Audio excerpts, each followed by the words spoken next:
welcome back to my channel. I'm going to do a little vlog and just kind of tell you what I've been up to. It's been about a month since I've been back, and it feels like longer.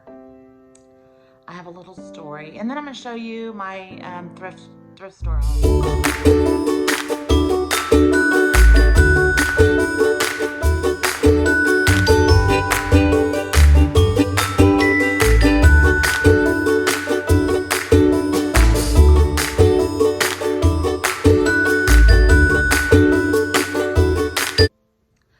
I was on my way. I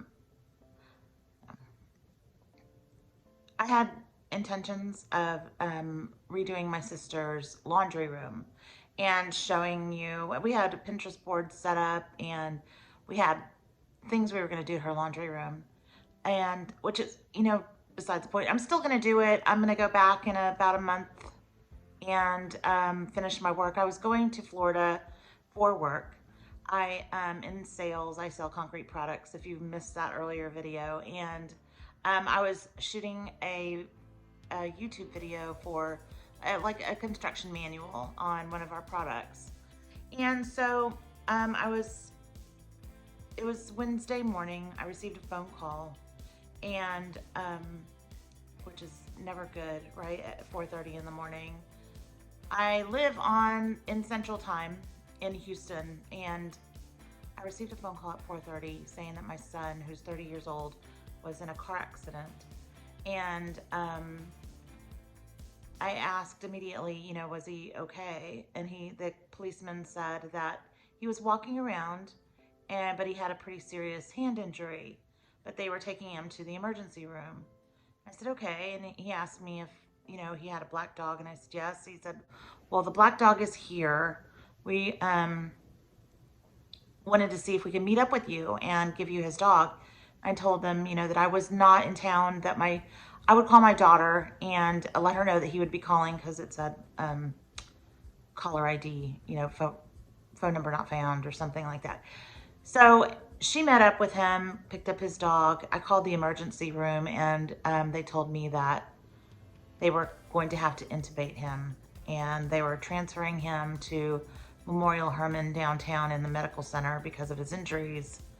And I immediately started packing up my things. I drove there because I was going to be traveling from job site to job site to film this video. So it was going to take me about 14 hours to get home, but I was bringing back my mother, who was staying with my sister at the time. And so I called my mom up and said, look, we've got to get back. This is what's happening, and I just need to be there. Of course, right? Where else would I be? And so we got in the car. By the time we got on the road, I want to say it was about probably 6. I mean, it was early, 6 or 7, I think, by the time we got on the road. And drove straight through. We stopped to go to the bathroom or to get something to eat, and just to drive through, and get gas. And meanwhile, the doctor would call and tell me what was going on. And all I know is that he had been having issues with his vehicle. Suspension was going out, and his vehicle rolled over. And the doctor had said that it didn't look good for his hand, that they would be really surprised if he would get to keep his left hand. And that he had an eye injury on his left eye also. But they were going to run some tests, and then they would let me know. He was going to have surgery as soon as he got into a room there. So I was on the road, and I think it happened. It was all happening so fast. I was just in like, okay, this is what I've got to do. I need to get there. I need to try and call all of these people. I'm going to call his dad, just try and fill everybody in on what I knew was going on. And so, but the doctors and the nurses there were excellent, and they kept me informed every minute of what was going on. His dad showed up, and because of COVID, you can't really go in there, but at the emergency room downtown, they were allowing one person to go in. And so his dad got to see him and be with him. And it's just, you know, it's heartbreaking to see your child like that. But his dad said, you know, he looks pretty beat up. You know, I didn't see his hand, it was wrapped up.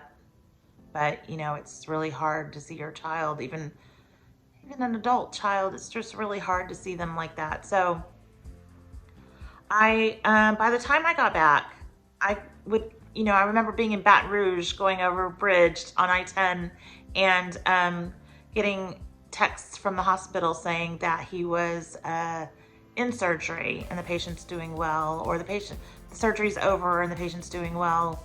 And at 9 o'clock, no, 10 o'clock, I called and talked to his nurse there in his room, and she said he's waking up. And they said that he had a breathing tube in, he didn't know where he was. And so I said, well, just look, tell him two things. Tell him that I love him, and first tell him his dog is okay, because his dog goes with him everywhere, and I knew he'd be really concerned. And tell him his dog is okay. He's with his mom, or at his mom's home, and that I'm in town now. And I wish I could be there with him, but tell him I love him. And so I called as soon as I drove into the driveway, and she said, he's awake and he's asking to talk to you. And so I said, you know, I'm sorry. I know it's been just an hour since I talked to you, but, you know, I just wanted to check on him before I go to bed. And she said, he's awake. He you know, he wants to talk to you. And he said, Mom, and he just broke down crying. And he said, I've been in an accident. And I said, yeah, I know. I said, sweetheart, I'm in town now. You're going to be okay. You know, you're alive, and that is the only thing that I care about. And so he said, I'm sorry. And I'm like, don't worry about it. Let's just get you taken care of and get you well. So I was just so relieved that he was okay. The next day, after that first surgery, they cleaned up his hand. I asked the nurse, you know, whether his hand was still there. They didn't know what they were going to end up doing. They said, yeah, everything's still there. Apparently, the next day, it was either Thursday or Friday, I don't know. Anyway, they had another surgery where they were going to have to go and clean up his wound. There was gravel ground into it, and so he had another surgery, and that's when the doctor ended up saying that they are going to have to amputate. They said, look, we're not in the habit of just chopping stuff off. We're going to do what we can to save as much as we can, but your wounds are pretty bad. And so, you know, he was getting all this news, and that's the crappy thing about COVID. You know, you can't go and be with your loved one in the hospital, and he's getting all this news, and it's like, you know, life-changing stuff, and he's having to deal with it all on his own. And so I said, you know, we'll just take it day by day. And I realize it's not me dealing with it, it's you, but, you know, just know that I love you and your family loves you, and we're all here for you, and it'll get better. Let's just deal with it day by day. So anyway, he had the surgery on a Sunday morning, and they removed his pinky. They removed, I guess they removed like part of his palm too. So it's just like here and up to the first knuckle here, and a flexor tendon in his pointer finger. And they have pins in here to keep those digits straight. He's doing well. He came home. I picked him up from the hospital that Monday after the surgery. The surgery was Sunday morning. I picked him up on Monday. And of course he was in a lot of pain. But apparently, the splint that it was on his hand was too tight. And so, and they wrapped the bandage around it really tight. So whenever because he had to go to the doctor again 2 days later to see a dentist, because not only did that happen, but it knocked out 2 of his teeth. And so he had to go to dental surgeon. Anyway, to check that stuff out, see if that was healing okay. And he was just out. So it was just wearing on his body, and his arm started swelling. And there's just nowhere for that to go when the splint is too tight and the wrapping is too tight. And all the blood is rushing to those parts, that just had surgery. Not only did that happen, but his elbow on his left hand, he had, like they said, 3 silver dollar sized holes in his elbow. So they had to take the skin that they took off here and cover up that wound. So he was healing all on that left side of his body. Anyway, so he was home.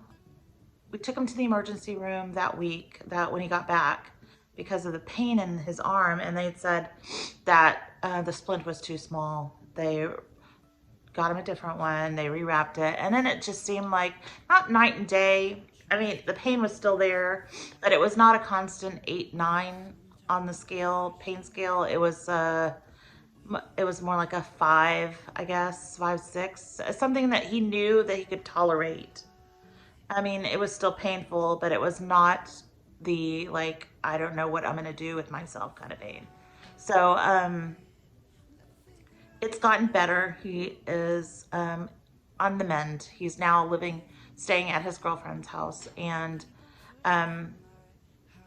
he's doing well. But, during that whole time that he was here, that I was trying to help him out, it was just, I was in this, okay, we got to get up.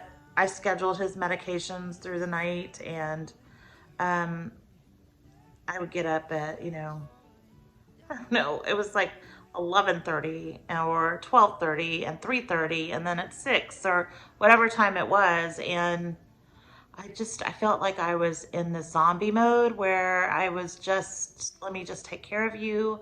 I want to make sure you're eating because you're taking all this medication. You need to have something in your stomach. And I was just in mommy mode, and so there was no sleeping. But I'm 50 now. I just had a birthday last week, and so it takes its toll on your body. And so anyway, he is doing a much better. He moved out. I knew he was going to be okay. He's able to get up and go to the fridge and get whatever he wants and lay back down, get up, give himself a bath, So he was going to be okay by the time when he finally left. And since they changed the splint on his arm, things were better. So he was going to be okay. So it kind of took me just a few days after he left to just I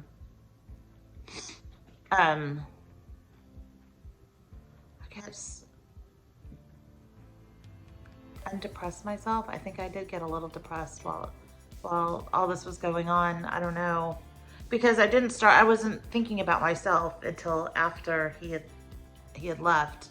And then all of a sudden, I think it all hit me. It seemed like 2 days, I couldn't stop crying. And just in all of it, I prayed, and I knew I had a peace. So I knew that things would work out and that he would be okay. But it's just, it's just so hard. So anyway, I am just getting back to normal. We had a freeze, if you know.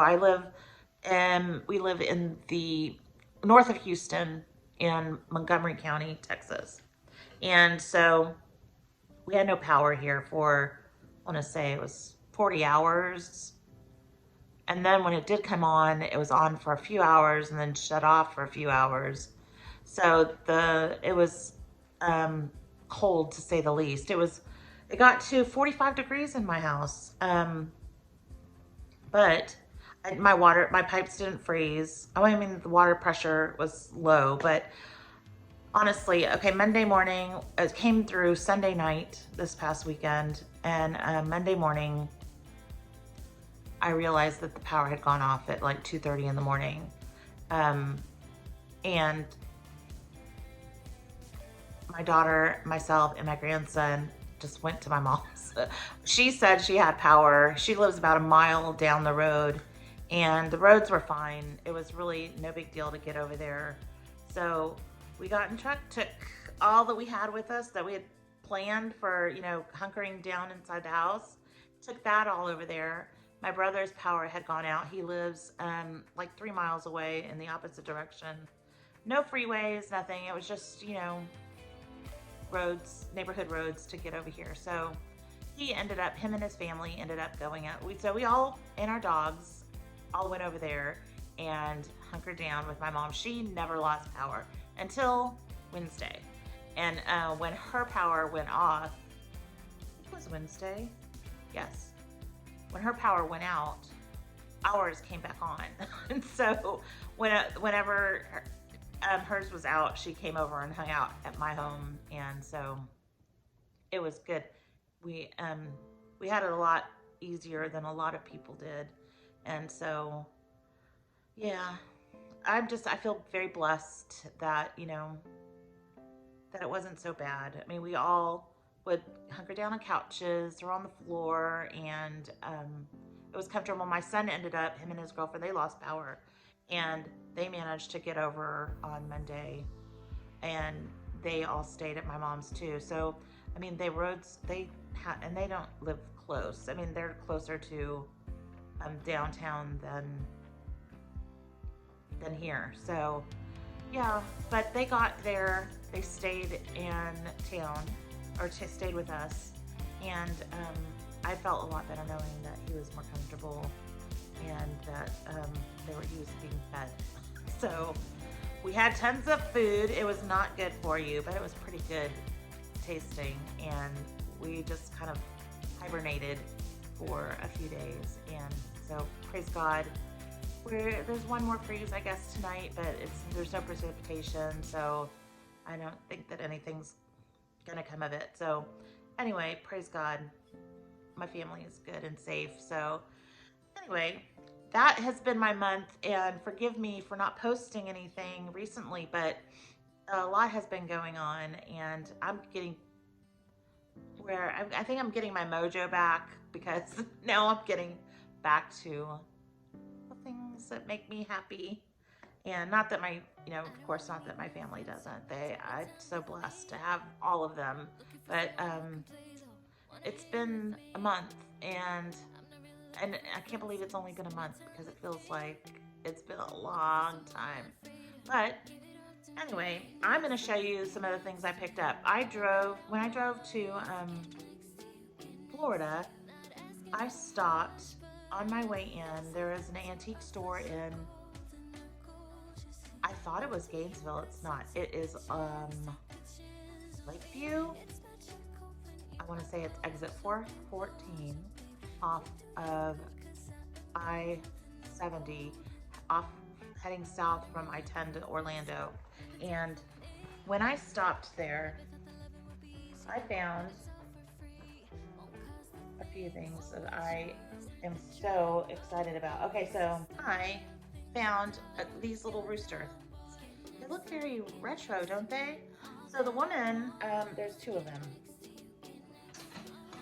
I thought for sure I will use them to decorate with for the fall, but I just like seeing them in my china cabinet.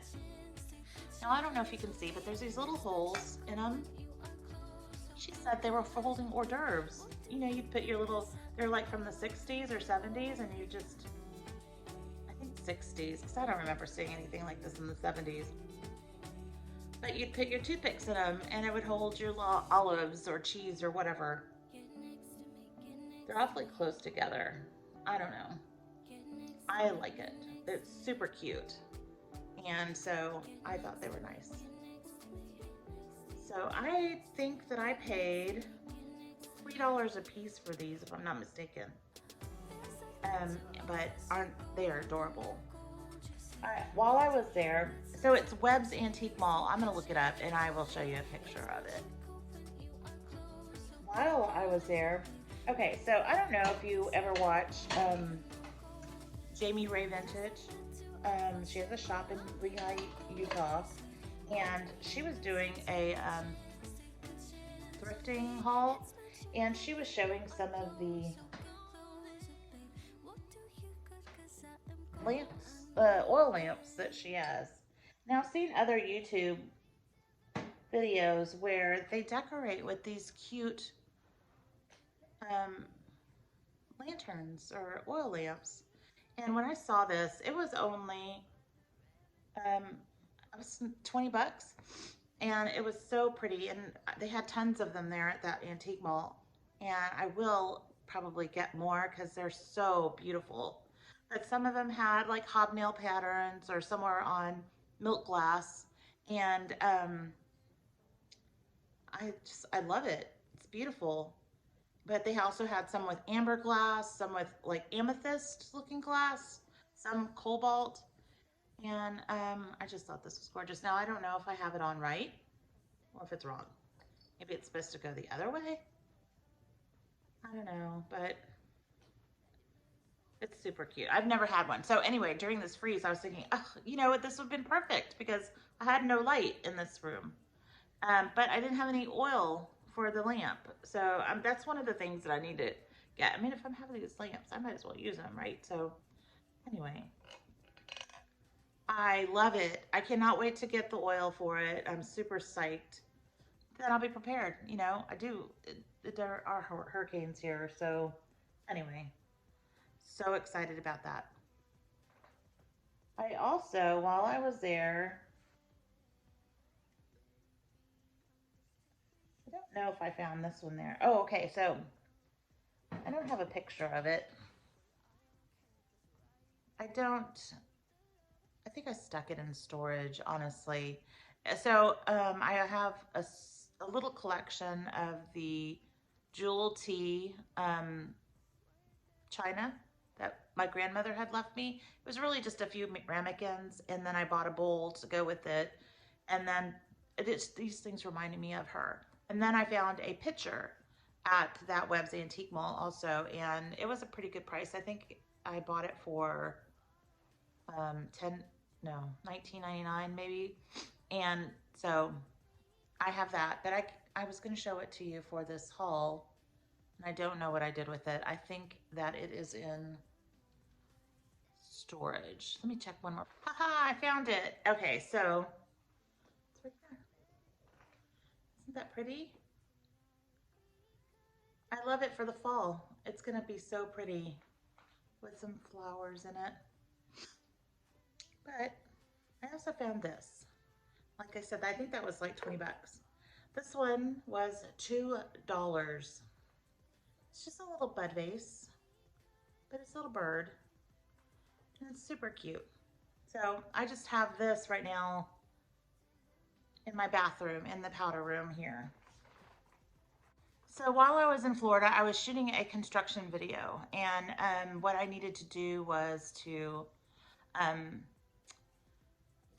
we have a construction manual, and I was just doing a video version of it, of the different processes. So there was a lot of sit time. So once they finished doing this one section and I got it on film, I had to wait for them to finish that section before I could go back and do the next. So I had a little bit of exploring time, and I went to a couple of thrift stores. There were two different job sites. One was in Tampa, in the Tampa area, and another one was in Jacksonville. And so while I was in Jacksonville, I found a Goodwill. I didn't really find anything there, but I also went to a thrift store, and this thrift store was very reasonably priced. I found this little bowl. I know it's old, and it's got a lot of crazing in it, and it even has a crack in it, but it was $2, and everything in the store was 50% off. So it was $1, and it's super cute. I could just put mints or something in it, and I just really just have it sitting on one of my tables here. I found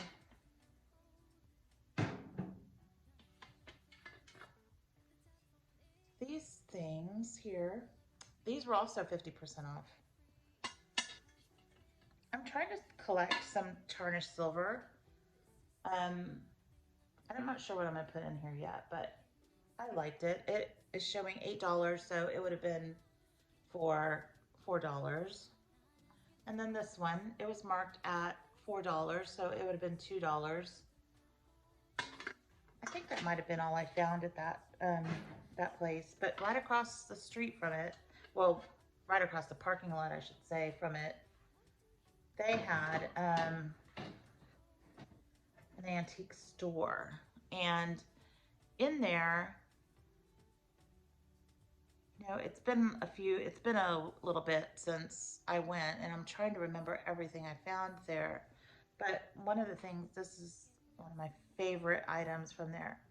I'm gonna try and find the name of it. She said that they've been there for like 17 years, and I loved it. They had some really super cute things in there, and I found this rooster.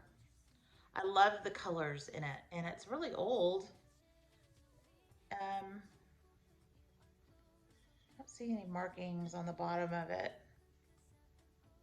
but if you know when it was made, you could tell me. But I loved the color because, you know, blue is my color.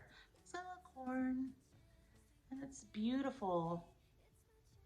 I have it on my bookshelf that I had just recently decorated, so it looks really cute over there. I feel like I bought something else there. So I think I must have these wrong. Okay, so this one I bought at Webb's Antique Mall, also with the lamp and the jewel tee. This was $3. This is adorable. I loved roosters and chickens, and I just love it. It's super cute. I told you, I have little roosters all over the place. It's not like I'm gonna put like rooster wallpaper up, but it's cute. Anyway, and I think I found this one at that antique store, because that would explain why it's got a different tag. And I think that's all I was able to purchase there. And like I said, I thought I was gonna go back and keep looking, but that's okay. You know, my place was with my son, and it's not as if I don't go antiquing anywhere else. So it was fun, and I will definitely be back in a couple of weeks, months, something like that. But until then, these items were perfect for my home, and they looked beautiful here. So let's see, I don't think that there was anything else that I had. But anyway, that has been my life so far this month. I will be posting in a few days part 2 of my organization videos. And currently, I'm working on my grandson's room. I'm putting some some board and batten on his walls, and it looks pretty cute. I'm using the paint that I have in the other rooms. I've pretty much got everything I need to start working on my powder room here. I'm going to do wainscoting 3 feet up, or 36 inches up, and then I have the dresser that I'm going to turn into the vanity in there. And I don't have a mirror yet, but that's okay. I think the one that's in there is okay for now, and I'll keep looking. But I mean, I've got everything in my garage. I really need to finish that project because I have several others that I'm going to be working on in here. So that's all I've got for now. Thanks for watching, and God bless you.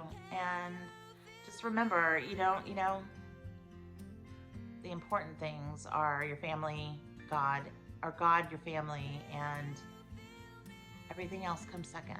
So just hug your loved ones and cherish every day, because we're never promised tomorrow. So God bless you all. I'll see you in the next video.